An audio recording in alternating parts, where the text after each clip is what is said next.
قصة النهاردة عن واحد من أهم المهندسين الكيميائيين اللي اشتغلوا مع الحكومة الأمريكية لمدة 15 سنة، واللي كان مسؤول عن بناء القواعد العسكرية والمختبرات تحت الأرض، وكمان غير إنه هو عالم جيولوجي عنده علم بالصخور والأرض. وخلال المدة اللي اشتغل فيها دي قابلته ظواهر غريبة واكتشف اسرار غايه في السريه. قصه النهارده عن العالم فيليب شنايدر. بيقول فيليب ان هو كان بيشرف على حفر انفاق عملاقه تحت الارض اللي بتربط بين العالم الخارجي اللي هو سطح الارض وعالم ما تحت الارض اللي هو باطن الارض. والانفاق دي موجوده في المنطقه صحراء نيفادا، وبالتحديدا المنطقه 51 اللي تابعه للجيش الامريكي. بيقول ان حجم الانفاق ديت كبيره لدرجه انها تقدر تستوعب سفن عملاقه تمشي فيها. والانفاق والكهوف دي بيتم صناعه فيها الاسلحه الكيماويه والاسلحه الخاصه بالجيش الامريكي، وحجم القاعدة يعتبر بحجم مدينة كبيرة الحجم تحت باطن الأرض. من أهم الأسرار اللي كشفها في المحاضرات بتاعته إن هو كان في مهمة إن هو يوسع قاعدة الدولس العسكرية، وده كان بيتم عن طريق إن هو يحفر أنفاق بمساحات معينة وأبعاد معينة، وفي الآخر بيتم تفجيرها عشان يحصلوا على منطقة فاضية تحت الأرض ويتم ربطها بالقاعدة العسكرية. وكانت مهمته خلال الفترة إن هو يعاين نوع الصخور الموجودة في التربة عشان يلاقي لها أفضل نوع متفجرات يفجروا بيها. والحفر ده كان بيتم على عمق 2 ميل ونص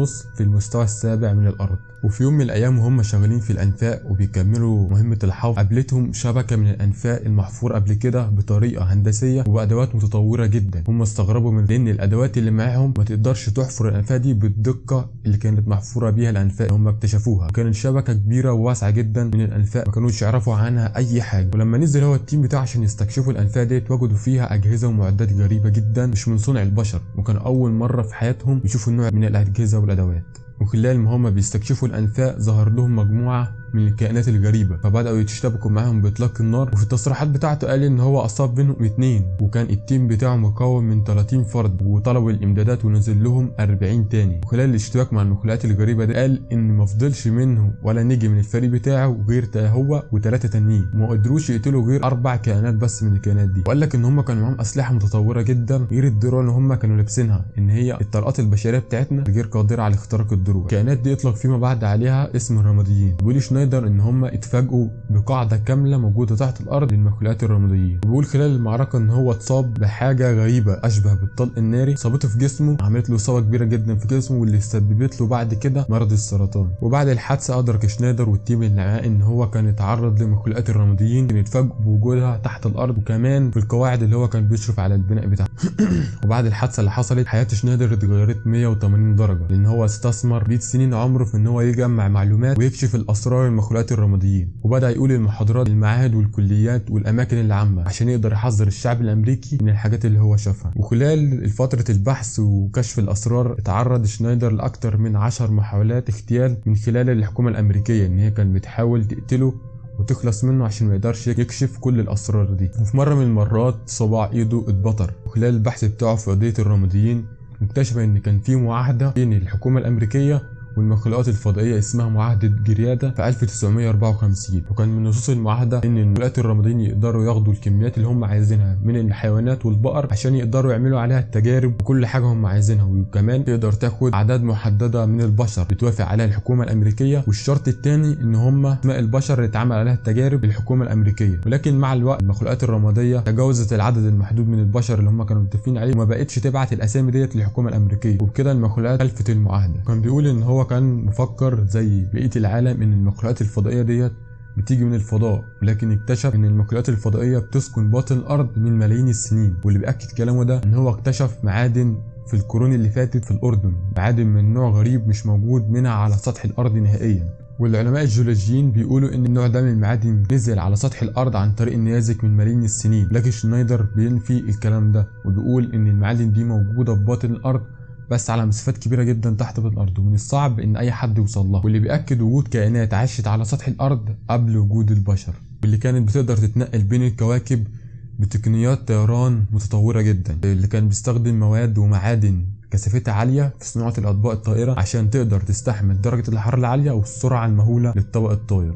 واللي بيأكد كلامه ده ان في نوع من الطيارات تابعه للجيش الامريكي لسه لغايه دلوقتي الجيش ما استخدمهاش وما اعلنش عنها، بتستخدم النوع دوت من المعادن، وان في تعاون علمي بين الحكومه الامريكيه والرماديين بيمدوهم بالاسلحه ومعلومات وتقنيات جديده يقدروا بيهم يسلحوا بها الجيش الامريكي. وقال ان قليل جدا من القاده الامريكيين هم اللي عندهم علم بالاتفاقات اللي بين الجيش الامريكي وبين الرماديين. ولما اتعمق اكتر في الموضوع لقى ان في قواعد عسكريه للرماديين منتشره في امريكا كلها، مش في المنطقه 51 بس، واللي بيستخدمها الجيش الامريكي ان هو يطور اسلحته الكيميائيه والبيولوجيه. وبيقول في الثمانينيات قدروا يصنعوا ادوات واجهزه تقدر تعمل زلازل ويوجهوها في مناطق معينه من العالم، والاجهزه دي تم صناعتها في المعامل الموجوده تحت الارض للجيش الامريكي. غير كل الفيروسات الحديثه المنتشره في العالم بيقول برضو ان هي متصنعه في المعامل دي، وان هي مش من صنع الطبيعه ولكن دي من صنع الانسان. كمان قال ان في ميزانيه اسمها البلاك بادجت، دي الميزانيه دي محدداها الحكومه الامريكيه عشان تطور بيها المعامل الموجوده تحت باطن الارض، تصنع بها الاسلحه الكيميائيه والبيولوجيه، وتصنع بها الفيروسات اللي بتنشرها في العالم. وان القاعده الواحده بتكلف 1 تريليون دولار عشان يتم بنائها تحت باطن الارض. لكن الحكومه الامريكيه بتنفي طبعا ان هي بتبني قواعد تحت الارض،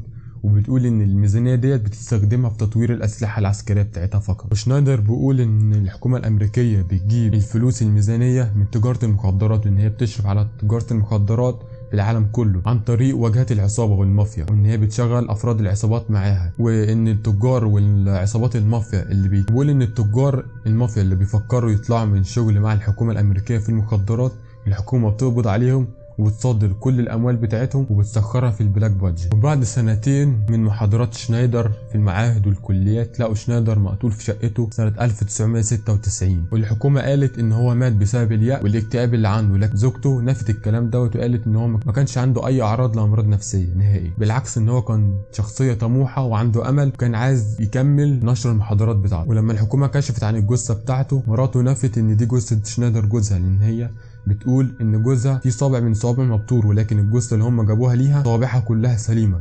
وبتعتقد ان بتقول ان ممكن جوزها يكون مخطوف او لسه عايش لغايه دلوقتي. وبكده وصلنا لنهايه حلقتنا النهارده، بس لو عايزين نكمل في السلسله ديت اكتبوا لي في التعليقات.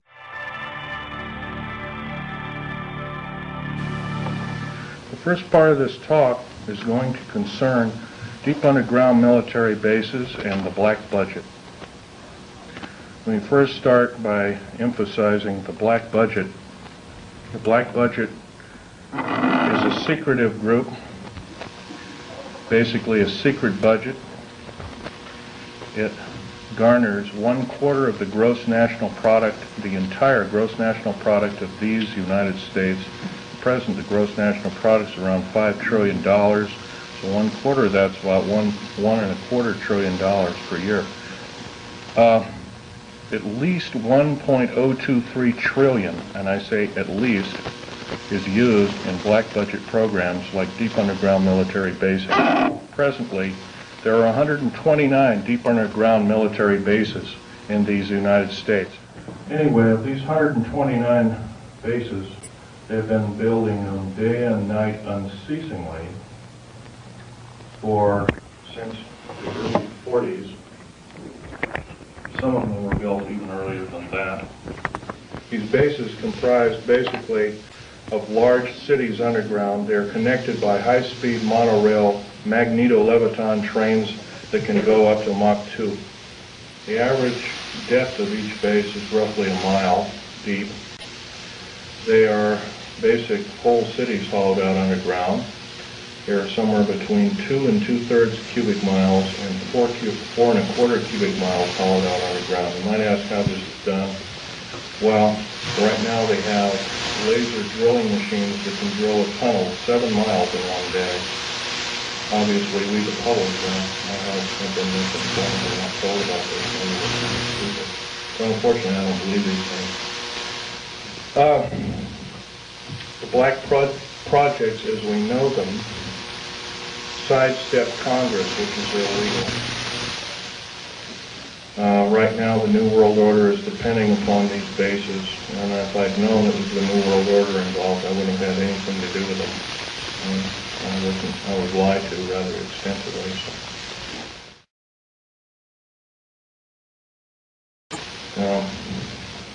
Basically, they the technology as we know it for every calendar year that goes by, every 12-month calendar year, the military technology increases about 44.5 years. This is why it's easy to understand that back in 1943 they were able to create through vacuum tube technology, a ship that literally disappeared from one place and reappeared 400 miles later in another place. My father, Otto Oscar Schneider, there's an interesting story about him. He fought on both sides of the war. He was originally a U-boat captain. He was captured. He was captured by the French. He was turned over to the United States Army. He was turned over to the United States Navy. He was repatriated here to Cocoa Beach, Florida, and Fort Lauderdale, and taken up to Philadelphia Navy Yard thereafter. And he was a master machinist as well as an MD doctor. He later became an MD doctor. He never did anything with it. But basically, he was involved with different kinds of concerns,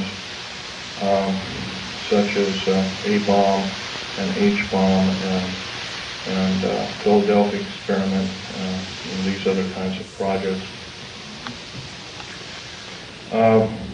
His groundwork, he invented a camera, a high-speed camera that took pictures of the first atomic tests in Bikini Island on 12th of July 1946, to which I have original photographs of, which show unidentified flying objects fleeing the bomb site at a high rate of speed.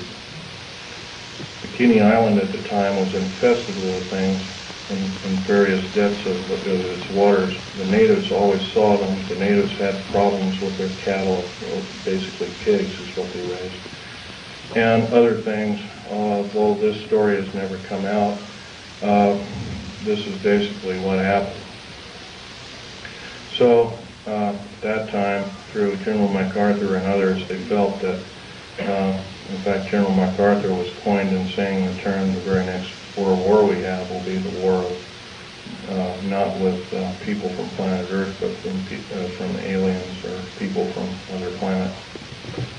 And this man was, if we hadn't had him during World War II, we wouldn't be here today. Anyway, my father had laid the groundwork with theoreticians about the Philadelphia experiment and other experiments.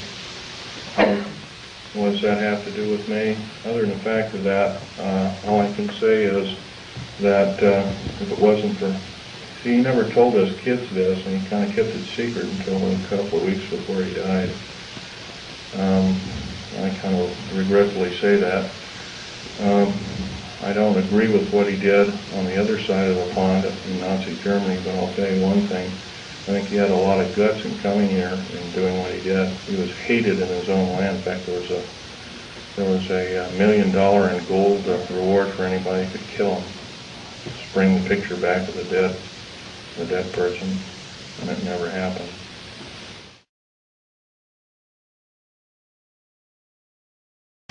Anyway, back to topic number one is dumb bases or deep underground military bases. We've been basically lied to, folks. We've been lied to a long time. Number one, the alien question. Nobody really knows the truth. We've been ruined by Madison Avenue, who's painted a very unrealistic picture of what's going on with outer space aliens and the insider government, especially at Groom Lake. This particular facility, the hat shows, this wasn't the original insignia. This is kind of like a local fish wrapper type insignia. The original insignia had a skunk on it because I was part of the infamous skunk words. So anyway, this particular base originally is housed up to 117 live alien critters, or whatever you want to call them. Right now, it's not housing much of anything. Most of the stealth hardware has been removed. They moved it over to Kirtland Air Force Base. First of all, I want to tell you about aliens and the alien agenda. Back in 1954, under the Eisenhower administration, the federal government decided to circumvent the Constitution of the United States and form a treaty outside of the borders of the United States within the borders of the United States. Basically, a treaty from entities outside of the borders of the United States, and it was supposed to be secret. It was called the Greada 1954 Treaty, G-R-E-A-T-A, Greada 1954 Treaty.